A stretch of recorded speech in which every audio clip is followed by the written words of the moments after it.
Good morning student, निर्मल TT के online classes में मैं रानू गुप्ता आपका हार्दिक स्वागत करती हूँ। आज मैं आपके सामने लेकर उपस्थित हूँ अधिगम के लिए आकलन के अंतर्गत आकलन में प्रतिपुष्टि। देखिए, प्रतिपुष्टि मीन्स फीडबैक।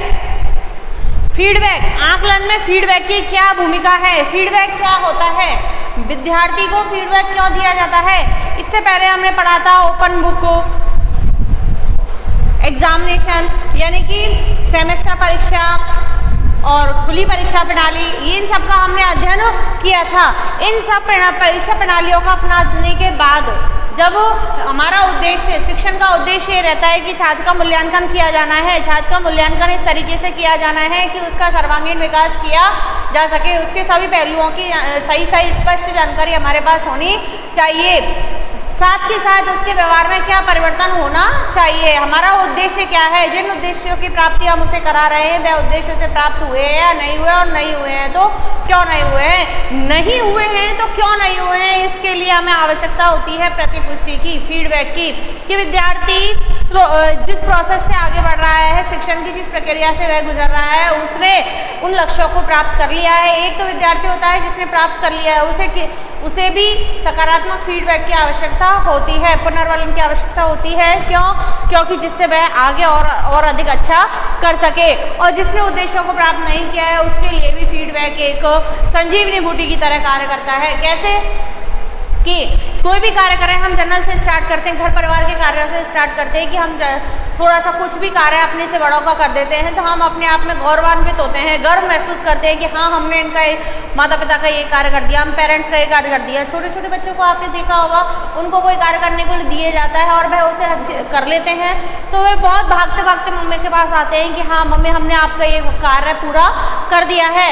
अगर उस समय उसको उचित पुनर्वलन नहीं मिलता है तो उसका जो उत्साह था, जिस उत्साह के साथ वो आपके पास आया था, जिस लगन के साथ, जिस मेहनत के साथ उसने कार्य कंप्लीट किया था, अगर आपने उस समय नकारात्मक फीडबैक दिया उसे, कैसे कि कर लिया तो हम क्या करें, करना ही चाहिए, ऐसा नहीं, उसे वाह बेटा आपने बहुत अच्छा काम कर दिया, मेरी बहुत हेल्प कर दी, तो इससे क्या हुआ, उसे सकारात्मक दिशा मिल गई, वह मोटिवेट होगा, अच्छी तरह और अधिक कार्य करने की कोशिश करेगा और अधिक अच्छे से करने की कोशिश करेगा। ये तो हुआ परिवार की बात। अब बात आती है शिक्षा की। शिक्षा प्रक्रिया में मूल्यांकन के बाद फीडबैक की आवश्यकता होती है। हमने कोई टेस्ट लिया, टेस्ट में जैसे 10 मार्क्स का टेस्ट है, उसमें किसी बच्चे के आए 10 में से 10, किसी के आए 6, किसी के आए 4 और किसी के आए 2 मार्क्स आए, तो हम उस 2 मार्क्स वाले को ये कह के हताश नहीं करना चाहिए हमें कि नहीं तुम किसी लायक नहीं हो, तुम कुछ नहीं कर सकते, इसकी आवश्यकता नहीं है। इससे वह कुंठित हो सकता है। इससे अच्छा है हम उसे ऐसा फीडबैक दें कि वह और अधिक अच्छा करने का प्रयास करे और 10/10 पर पहुँचे। तो प्रतिपुष्टि की बहुत अधिक आवश्यकता होती है। विद्यार्थियों को शिक्षक का आकलन करते समय जब विद्यार्थियों का जब शिक्षक द्वारा आकलन किया जाता है तो उसके लिए फीडबैक की आवश्यकता भी पड़ती है, उसका ध्यान रखना चाहिए। फीडबैक के माध्यम से अधिगमकर्ता जो होता है, अधिगमकर्ता कौन होता है, छात्र होता है, उसे किसकी आत्म प्रदर्शन की भावना का उसमें क्या होता है, विकास होता है। जो होता है हमारा अधिगमकर्ता, उसमें आत्म प्रदर्शन की भावना का विकास होता है। आत्म प्रदर्शन की भावना, जैसे आपने देखा होगा कोई कंपटीशन आयोजित करते हैं, हम कंपटीशन में हमारी क्लास के सभी बच्चे पार्टिसिपेट कर रहे हैं तो हमारे अंदर एक अपने आप ही एक ऐसी भावना आ जाती है, ऐसा सेल्फ प्रेजेंटेशन आ जाता है कि मैं सबसे अच्छा दिखना चाहिए, मैं सबसे अच्छा करना चाहिए, मेरे अंदर मेरा कार्य सबके द्वारा सराहनीय होना चाहिए। इसका ये मतलब नहीं है कि हम दूसरों को नीचा दिखाने के लिए ऐसा कर रहे हैं, बल्कि इसका कारण ये है कि हम सबसे अच्छा करने का प्रयास कर रहे हैं, हम अपने आप को अच्छे से प्रेजेंट करने का प्रयास कर रहे हैं। क्लास में अगर कोई टेस्ट हुआ है तो मैं फर्स्ट आना चाहिए, मैं फर्स्ट आना चाहिए का मतलब ये नहीं कि दूसरे पीछे रह जाए, बल्कि ये है, इसमें पॉजिटिवनेस ये है कि मैं बहुत अच्छा करना चाहिए, मेरी फर्स्ट रैंक आनी चाहिए, मैं इंटेलिजेंट होना चाहिए। तो ये आत्म प्रदर्शन की भावना इससे विकसित होती है विद्यार्थी में। और इस प्रतिपुष्टि फीडबैक की प्रक्रिया में छात्र और शिक्षक दोनों ही समान रूप से भागीदार होते हैं। शिक्षक को भी पुनर्वलन की आवश्यकता होती है। मैंने एक बात बताई थी आपको कि छात्र शिक्षक का आईना होता है, दर्पण होता है। जैसा छात्र करते हैं वैसा ही जिस प्रकार की छात्र की प्रोग्रेस होती है उससे एक शिक्षक को भी अपने लिए फीडबैक मिलता है, पुनर्वरण मिलता है कि उसने जो टीचिंग टेक्निक का प्रयोग किया है वह सही जा रही है, या जो बच्चे उसके सब्जेक्ट में आगे बढ़ रहे हैं तो इट मीन्स वह बहुत अच्छा कर रहा है। अगर नहीं बढ़ पा रहे हैं, किन्हीं छात्रों को कोई प्रॉब्लम हो रही है तो क्यों हो रही है, उसमें सुधार किया जा सकता है। शिक्षक के अंदर भी ये भावना होनी चाहिए कि मैं अपने छात्रों को सबसे अच्छा देने का प्रयास करूं, तब यह प्रक्रिया पूरी तरह से दोनों ओर से आगे बढ़ती है। प्रतिपुष्टि के लिए देखिए, प्रतिपुष्टि इसलिए भी आवश्यक है कि मूल्यांकन के बाद ये पता चल जाता है शिक्षक को और छात्र को कि मैं किस मार्ग पर खड़ा हूँ, मेरी कितनी प्रगति हुई है, मेरी प्रगति कितनी हुई है, मैं क्या था और मैंने क्या सीखा, मुझे आगे क्या करना है। इसलिए भी फीडबैक की आवश्यकता होती है। तो प्रतिपुष्टि के प्रकार बहुत सारे हैं कि हम कैसे प्रतिपुष्टि प्रदान कर सकते हैं। देखिए, प्रतिपुष्टि का मतलब तो आपको समझ में आ गया कि प्रतिपुष्टि क्यों आवश्यक है। प्रतिपुष्टि के प्रकार, सबसे पहली प्रतिपुष्टि हमारी हम कहें लिखित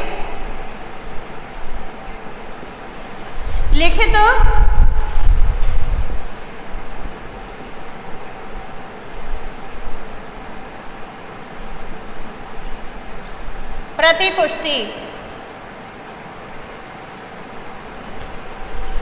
द्वितीय है हमारी मौखिक प्रतिपुष्टि।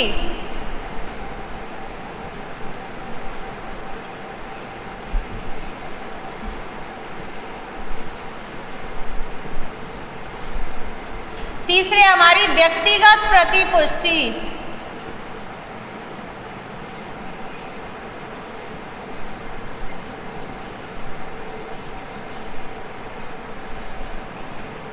चौथी है हमारी सामूहिक प्रतिपुष्टि।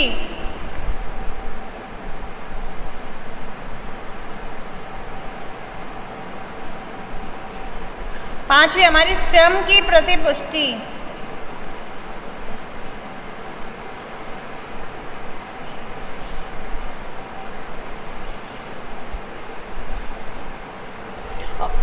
और अंत में हमारी रचनात्मक प्रतिपुष्टि।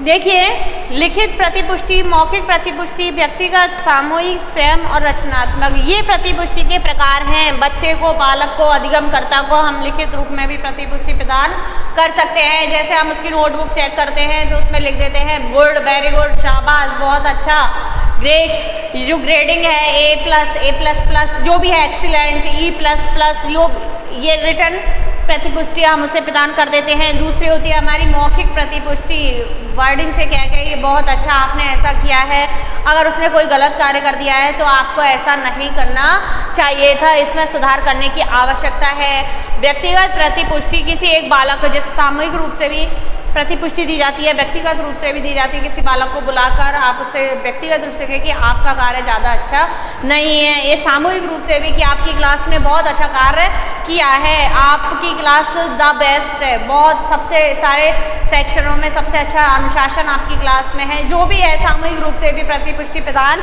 की जा सकती है एक समूह को आगे बढ़ाने के लिए। और स्वयं की प्रतिपुष्टि, एक होता है व्यक्ति खुद के लिए कार्य करता है, यानी कि हमने जो कार्य किया है उसमें हमें खुद के लिए ही फीडबैक की आवश्यकता होती है। कई बार हम देखेंगे वेल डन, मैं ऐसा कर सकता हूँ, आई विल डू इट, मैं इसे इस प्रकार से कर सकता हूँ। इस प्रकार की स्वयं के लिए फीडबैक भी बहुत ज़रूरी है। अगर आप कहेंगे नहीं मैं ऐसा नहीं कर सकता, सोचते रहेंगे क्या करूँ, समझ में नहीं आ रहा, मैं ऐसा नहीं कर सकता, तो ये चीज़ नहीं होनी चाहिए। स्वयं का आकलन होता है रचनात्मक प्रतिपुष्टि, कि आप उसको किस प्रकार से क्रिएटिव प्रतिपुष्टि प्रदान करते हैं। ये तो हो गए प्रतिपुष्टि के टाइप ऑफ फीडबैक। अधिगम में प्रतिपुष्टि का क्या महत्व है, importance of feedback in learning. देखिए, अधिगम प्रक्रिया के दौरान जब विद्यार्थी को प्रतिपुष्टि दी जाती है तो वह सीखने के प्रति और अधिक तत्पर हो जाता है। जो प्रतिपुष्टि है इसका जो महत्व है वह क्या है, इम्पोर्टेंस। पहला, यानी अधिगम में जब बालक को फीडबैक दिया जाता है तो वह सीखने के लिए क्या हो जाता है, तत्पर हो जाता है।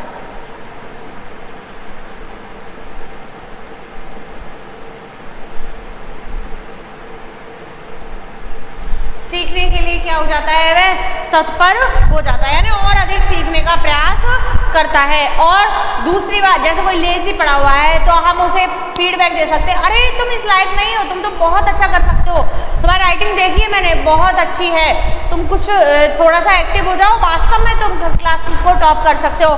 तो एक उसको मोटिवेशन मिल गया, एक फीडबैक मिल गया और उसकी सीखने की गति में क्या हो गई, तीव्रता आ गई।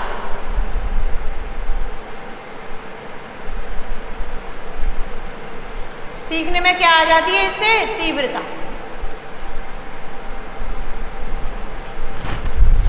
तेज हो जाती है उसकी लर्निंग कैपेसिटी अपने आप ही फीडबैक से। और यदि आपने उसके अरे ऐसा ही पढ़ा है क्या, ऐसा ही पढ़ा रहता है क्या, तुझको कुछ आता नहीं है, कर नहीं सकता है, तो वो और अधिक नेगेटिव सेंस में चला जाता है। फीडबैक ऐसा होना चाहिए जो बालक को, व्यक्ति को आगे बढ़ने के लिए मोटिवेट करे। तो जब उसे उचित प्रतिपुष्टि दी जाती है तो वह सीखने के लिए तत्पर होता है और उसके सीखने में क्या आती है, तीव्रता आती है। इसलिए अधिगम में इसका फीडबैक का बहुत महत्व है। कक्षा में बालक के कृत पर प्रतिपुष्टि देने से उसमें आत्म प्रदर्शन की भावना का विकास होता है।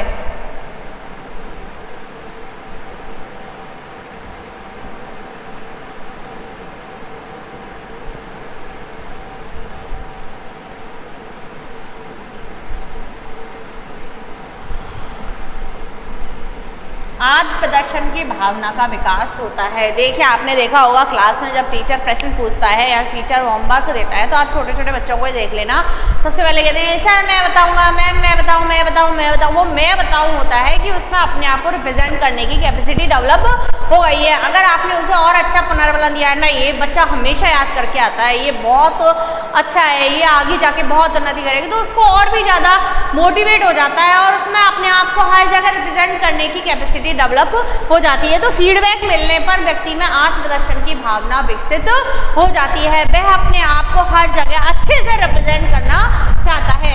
दूसरा है, प्रतिपुष्टि के माध्यम से बालक के वांछित व्यवहार में परिवर्तन आता है। आत्मविश्वास की भावना का 2 पॉइंट है। देखिए, बालक के व्यवहार में परिवर्तन,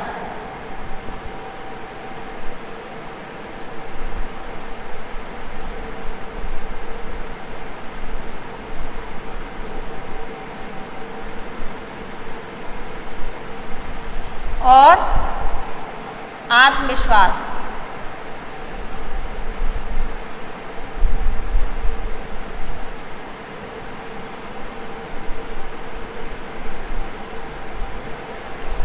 देखिए, फीडबैक के माध्यम से बालक के व्यवहार में वांछित परिवर्तन, यानी मैंने कहा कि कोई छात्र लेजी पड़ा हुआ है और हमें उसे एक्टिव बनाना है, तो फीडबैक के माध्यम से वह आगे बढ़ने का प्रयत्न करता है। तो हम वांछित व्यवहार में परिवर्तन हमने उसके कर दिया कि इसके माध्यम से, फीडबैक के माध्यम से, कि वह जो कुछ नहीं करना चाहता था, उसको इंटरेस्ट नहीं था टीचिंग में, लर्निंग में, तो वह उसमें परिवर्तन आता है और वह आगे बढ़ने की कोशिश करता है, वह क्लास में टॉप आने की कोशिश करता है। और आत्मविश्वास की भावना, जब उसे पता था कि मैं कुछ नहीं कर सकता हूँ, मुझे कोई याद नहीं होता, या कई बच्चों में ऐसी थिंक आ जाती है कि मैं भूल जाता हूँ, एग्जाम में मैं सब कुछ भूल जाऊँगा, मैंने बहुत अच्छा पढ़ा लेकिन मैं पास नहीं हो पाऊँगा, ये नेगेटिविटी खत्म हो जाती है। किससे, फीडबैक मिलने से उसमें आत्मविश्वास, कॉन्फिडेंस आता है, कॉन्फिडेंस डेवलप होता है। किसी भी व्यक्ति में आप देखिए, कोई भी चीज़, आप कोई भी टैलेंट जब सीखने जाते हो तो आपको ये कहा जाता है तुम कर सकते हो, नहीं कोशिश करो, प्रयास करो, आप कर सकते हो। तो ये चीज़ होती है, उसमें कॉन्फिडेंस विकसित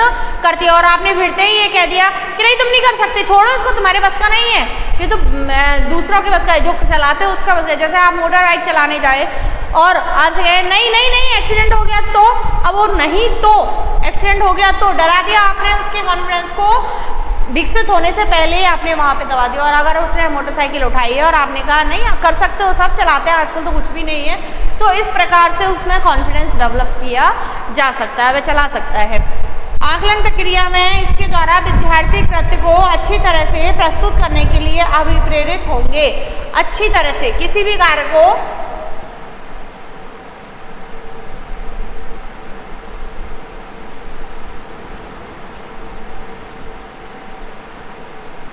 अच्छी प्रकार से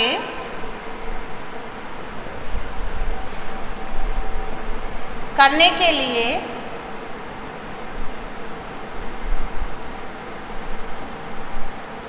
प्रेरित होंगे।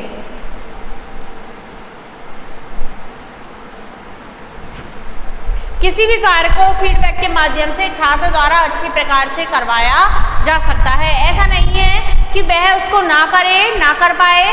किसी भी कार्य को जब वह नहीं कर पा रहा है तो उचित फीडबैक देकर उसे वह और अच्छे से करने के लिए प्रेरित होता है, चाहे वह कार्य उसके रुचि का हो या नहीं हो। तो इस प्रकार उचित फीडबैक दिया जाना जरूरी है। अगला है अधिगम प्रक्रिया और बालक के सीखने में गुणात्मक रूप से वृद्धि हो सकेगी। गुणात्मक वृद्धि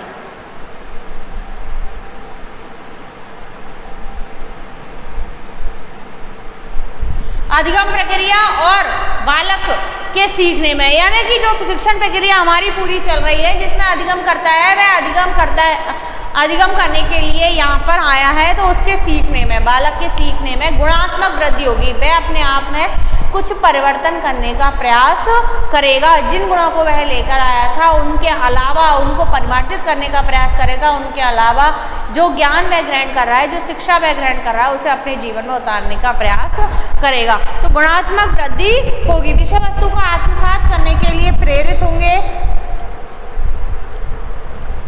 विषय वस्तु को आत्मसात करना,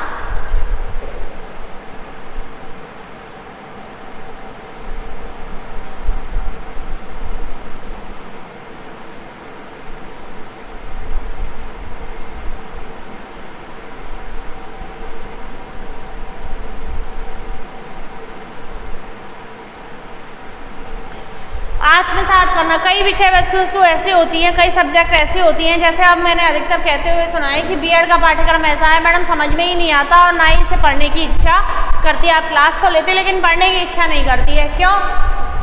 क्योंकि आपको कोई फीडबैक नहीं मिल रहा है। अब अगर उचित फीडबैक दिया जाता है, अध्यापक को चाहिए कि समय समय पर छात्रों को किसी न किसी कार्य के जरिए मोटिवेट करता रहे, उसे उचित पुनर्वलन देता रहे, तभी वह बालक क्या करेगा, विषय वस्तु को अच्छी प्रकार से एक्सेप्ट करेगा, उसे लर्न करके आगे बढ़ने का प्रयास करेगा। विद्यार्थी की अधिगम उपलब्धि तब तक अधिक प्रभावी रहती है जब उसे पारितोषिक, प्रशंसा, दंड के माध्यम से प्रतिपुष्टि प्रदान की जाए। जो उसकी यानी अधिगम उपलब्धि जो रहती है, बालक जो जिस भी प्रकार का अधिगम करता है वह पारितोषिक, प्रशंसा और दंड 3 होते हैं। देखिए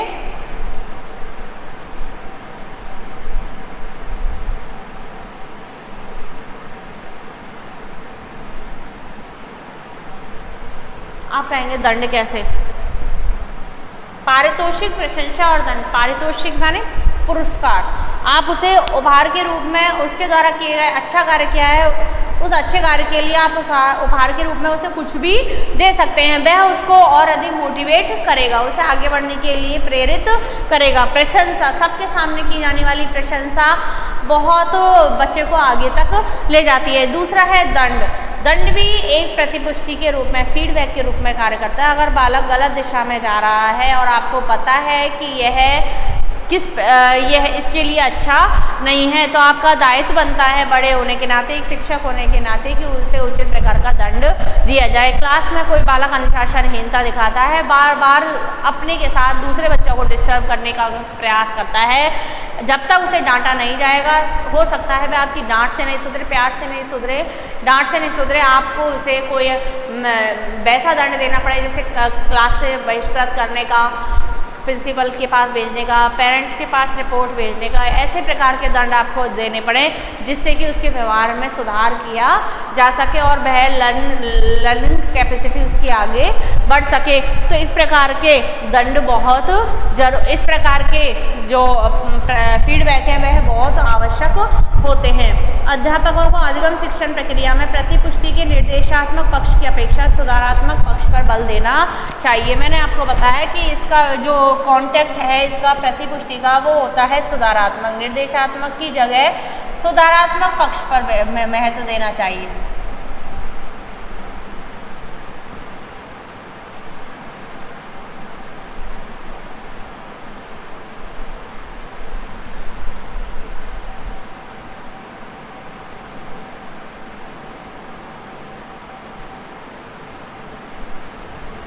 निर्देशात्मक की जगह सुधारात्मक पक्ष पर अध्यापक को महत्व देना चाहिए। उसे निर्देश ना देकर उसका उद्देश्य क्या होना चाहिए फीडबैक का, कि उसके व्यवहार में सुधार किया जा सके।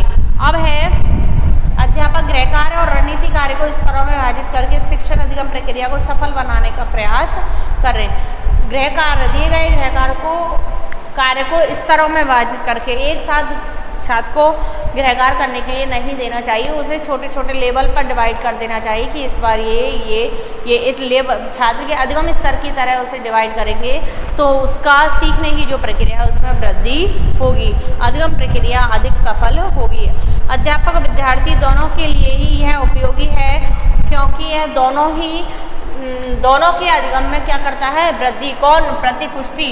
छात्र और शिक्षक दोनों के लिए ही प्रतिपुष्टि अत्यंत आवश्यक है। मैं समझती हूँ आपके समझ में आ गया होगा, ऐसा कोई कठिन टॉपिक नहीं है। फीडबैक सबके लिए ज़रूरी होता है।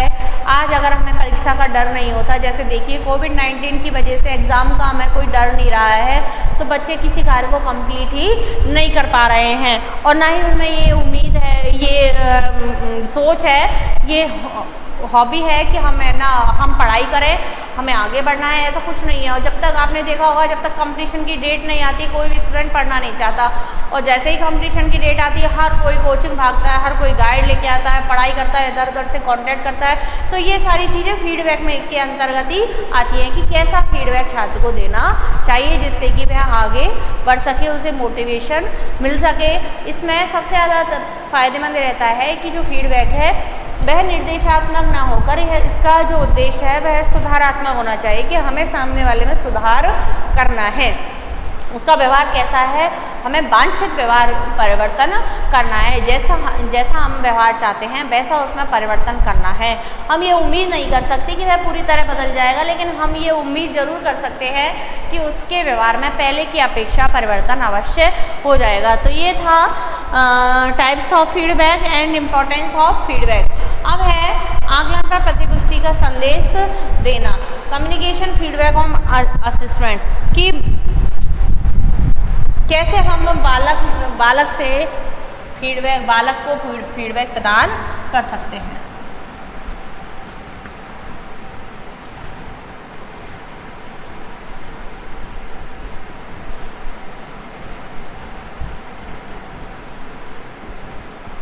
देखिए आकलन पर प्रतिपुष्टि का संदेश देना, बालक से सबसे पहला है हमारा शेयरिंग विद द चाइल्ड। नित्य प्रति के आधार पर अधिकांश अध्यापक अनौपचारिक प्रतिपुष्टि तब प्रदान करते हैं जब बालक किसी क्रिया में संलग्न। बालक भी अध्यापक और दूसरे बच्चों के समूह को देखकर स्वयं को सुधारता है। समस्या तब उठती है जब बालक को रिपोर्ट इस प्रकार दी जाती है कि वे नहीं कर सकते। बात यह है कि हम प्रतिपुष्टि को, फीडबैक का आकलन कैसे करें कि कौन सा फीडबैक अच्छा है, कौन सा बुरा है, किससे बालक को आगे बढ़ाया जा सकता है। बालक से साझा करना, फीडबैक को बालक से साझा करना। आपने देखा होगा टीचर के द्वारा अधिकांशतः जब प्रतिपुष्टि दी जाती है, जब वह किसी कार्य में लगा हुआ होता है, किसी कार्य को अधिगम कर रहा होता है, तब उसे फीडबैक दिया जाता है।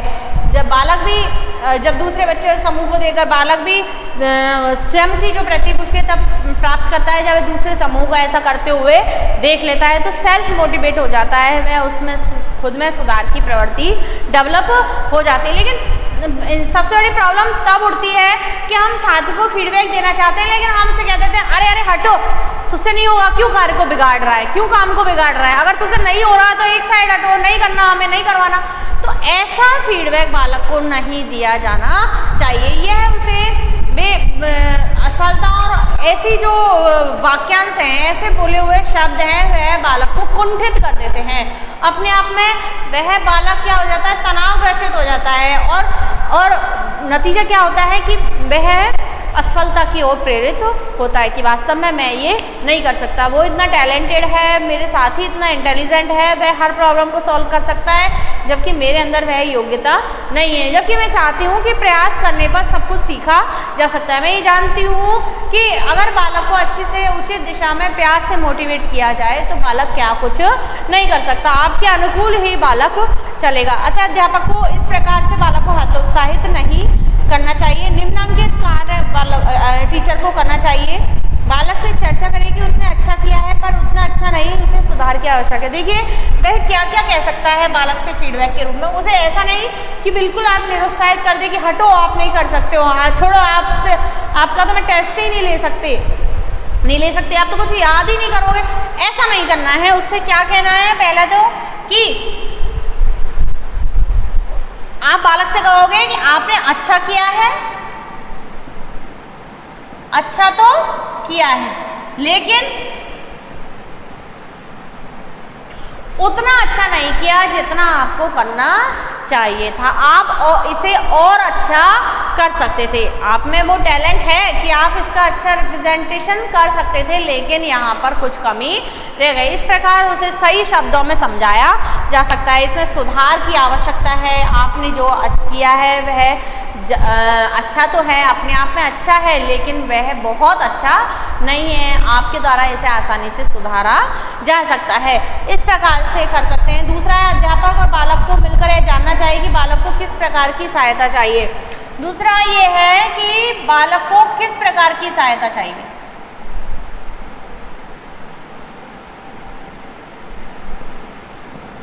बालक को किस प्रकार की सहायता चाहिए, ये दोनों को मिलकर ये बैठकर ये जानना चाहिए कि शिक्षण अधिगम प्रक्रिया जो चल रही है उसमें हमें किस प्रकार की हेल्प एक दूसरे की करनी है। शिक्षक चाहता है कि उद्देश्यों की प्राप्ति हो, शिक्षक चाहता है कि बालक के व्यवहार में वांछित परिवर्तन हो, शिक्षक चाहता है कि बालक अधिक से अधिक अच्छा करने की कोशिश करे। तो छात्र ये है, छात्र करने की कोशिश करता है, लेकिन वह उस कार्य को शिक्षक के उद्देश्यों के अनुसार नहीं कर पाता। तो दोनों को बैठकर इसकी एक दूसरे को क्या मदद की आवश्यकता है, किस प्रकार इस शिक्षण प्रक्रिया को आगे बढ़ाया जा सकता है, इस प्रकार वह डिसीजन ले सकते हैं। बालक को उसका पोर्टफोलियो देखने के लिए प्रेरित करना चाहिए। वर्तमान कार्य पहले कार्य में तुलना करनी चाहिए, यानी तुलनात्मक अध्ययन करना चाहिए।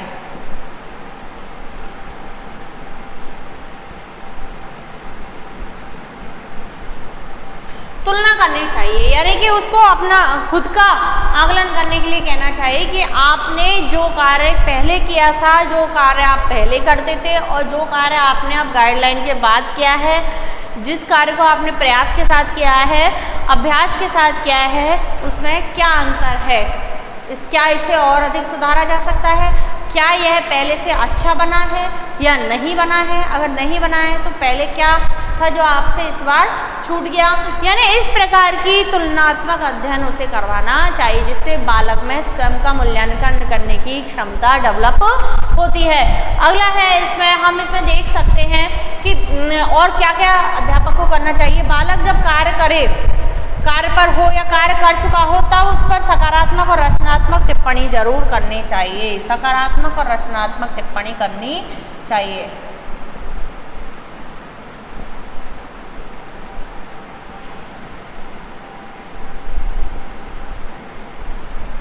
जब बालक कर चुका हो, आपके पास जांच के लिए आता है, तो आपका दायित्व बनता है एक शिक्षक होने के नाते कि आप उसे सकारात्मक फीडबैक प्रदान करें और रचनात्मक फीडबैक प्रदान करें। आपने देखा होगा छोटे छोटे बच्चों की, देखना आप छोटे छोटे बच्चों की जब वो नोटबुक चेक करती है मैडम, तो ऐसी स्माइली बना के देती हैं। अगर उसका अच्छा होता है तो ऐसी स्माइली उसको बना के दे देती हैं। कुछ ऐसे डायग्राम टॉफ़ी बना के दे देती हैं, जिस बच्चे को बहुत ज़्यादा पसंद है वो टॉफ़ी बना के दे देती हैं। तो ऐसे छोटे छोटे उसको सिंबल दे देती हैं, जिससे बालक खुश हो जाता है और अच्छा करने का प्रयास करता है। उसे ये उम्मीद ये रहती है कि अभी एक स्माइली मिली है तो मुझे कल 2 स्माइली प्रणाली मिलनी चाहिए। इसका उदाहरण का मतलब ये है कि आप इस प्रकार का उसको फीडबैक दो कि वह और अच्छा करने के लिए प्रेरित हो, उसे आप नकारात्मक रवैये की तरफ मत धकेलो।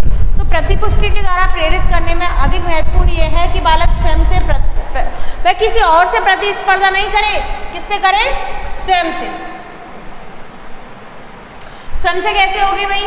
कि पहले मैं क्या था और अब मैं क्या हूं और मैं किस दिशा की ओर जा रहा हूं। ये है प्रतिस्पर्धा कि पहले मैं क्या था, इसका आकलन बालक के द्वारा किया जाए, अब मैं क्या कर रहा हूं, इसका आकलन बालक के द्वारा किया जाए, और आगे मैं क्या कर सकता हूं, मुझे किस दिशा में सुधार की आवश्यकता है। इस प्रकार यदि वह स्वयं से प्रतिस्पर्धा करके आगे बढ़ेगा तो उसे निश्चित रूप से क्या मिलेगी? सफलता मिलेगी। निश्चित रूप से वह आगे बढ़ेगा। अन्य बालक से करेगा तो वह उसमें ईर्ष्या की भावना आ जाएगी।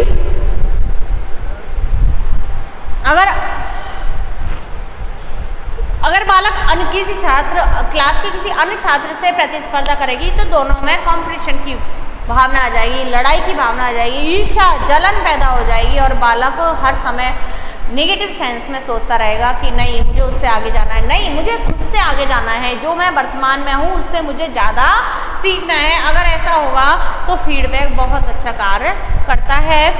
अधिकांशतः यह भावना तब विकसित होती है कि मैं अच्छा हूँ, और यदि कोई बालक बहुत अच्छा कक्षा में अधिकतम अंक प्राप्त करता है तो वह स्कूल में उसी निष्पादन को बनाए रखने के दबाव में रहता है। कि जैसे किसी स्टूडेंट ने 90% मार्क्स प्राप्त किए और बार बार आप उसे माला पहना रहे हो, बार बार उसी का उदाहरण सब जगह दे रहे हो, तो पीछे जो बालक है उसके सामने वो क्या हो जाएंगे? हतोत्साहित हो जाएंगे।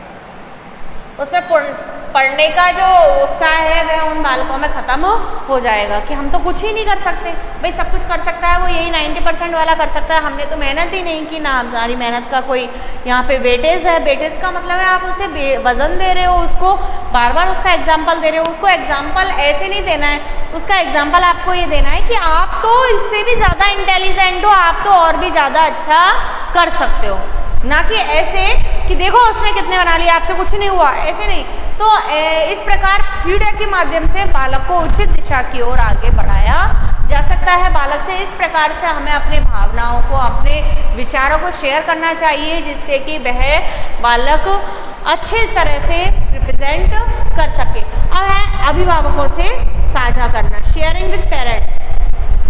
देखिए सबसे ज़्यादा जो इंटरेस्टेड होते हैं पेरेंट्स वो इस कार्य में होते हैं कि हमारा बच्चा क्या कर रहा है, उन्हें किसी दूसरे के बच्चे से कोई मतलब नहीं होता। आप पेरेंट्स को अगर इस प्रकार का फीडबैक देंगे, वह अक्सर विद्यालय में ये जानने के लिए आते हैं कि वर्तमान में बालक क्या सीख रहा है, क्या उसकी इमेज है, टीचर्स उसे किस रूप में जानते हैं, अच्छे के रूप में, सज्जन के रूप में, दुर्जन मीन्स या तो वो होमवर्क करके नहीं लाता है, लर्न करके नहीं लाता है, एग्ज़ाम में हमेशा फेल ही होता है, क्लास में पीछे पीछे बैठता है, पूरे बिल्डिंग में जंप करता रहता है, कोई काम पढ़ता लिखता नहीं है। तो इस प्रकार पेरेंट्स को अगर टीचर द्वारा ये कह दिया जाता है कि आपका बच्चा अच्छी प्रकार से उन्नति नहीं कर रहा है, आपका बच्चा बिल्कुल नालायक है, तो ऐसा जो फीडबैक है वह उन पेरेंट्स को अपनी ही नज़रों में गिरा देता है, वह हतोत्साहित हो जाते हैं। जबकि हमें क्या करना चाहिए? हमें ये कहना चाहिए कि बालक क्या कर सकता है, क्या करने का प्रयत्न कर रहा है और उसे किस क्षेत्र में कठिनाई हो रही है। अगर उसे किसी क्षेत्र में कठिनाई हो रही है तो हम पेरेंट्स से ये कह सकते हैं कि आप उसे इस प्रकार से सपोर्ट कीजिए। इस प्रकार हम उसे मोटिवेट कर सकते हैं, उस अभिभावकों को उसके बच्चे के बारे में जानकारी दे सकते हैं। बच्चा क्या करना पसंद करता है, क्या नहीं करता है, घर पर बालक के द्वारा किस प्रकार का कार्य किया जाना चाहिए, किस प्रकार का कार्य कराया जा सकता है, बालक कैसे सीखता है, आप उसे कैसा वातावरण दे रहे हैं, वह क्या फील करता है, घर पे वह कैसे रियलाइज करता है और स्कूल में वह कैसा व्यवहार करता है। इस प्रकार के पॉजिटिव सेंस वाले वाक्य बोलने पर वह बच्चा निश्चित तौर पर उन्नति करेगा। और अभिभावकों को हम इस प्रकार से गाइड कर सकते हैं कि वे हमारे कार्य में किस प्रकार सहयोग कर सकते हैं, कौन पेरेंट्स, जिससे कि पेरेंट्स भी हतोत्साहित नहीं हो, बालक के प्रति नकारात्मक दृष्टिकोण उत्पन्न नहीं हो और बालक के व्यवहार में उचित परिवर्तन किया जा सके। बालक पलायन नहीं करे शिक्षा से, वह निरंतर आगे बढ़ने का प्रयास करे। इस प्रकार फीडबैक की आवश्यकता सभी को होती है, टीचर्स को भी होती है, बच्चों को भी होती है और उनके अभिभावकों को भी होती है।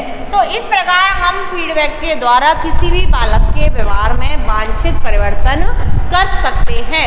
अब देखिए अध्यापकों द्वारा बच्चे के अधिगम का संवर्धन क्या कह सकते हैं हम?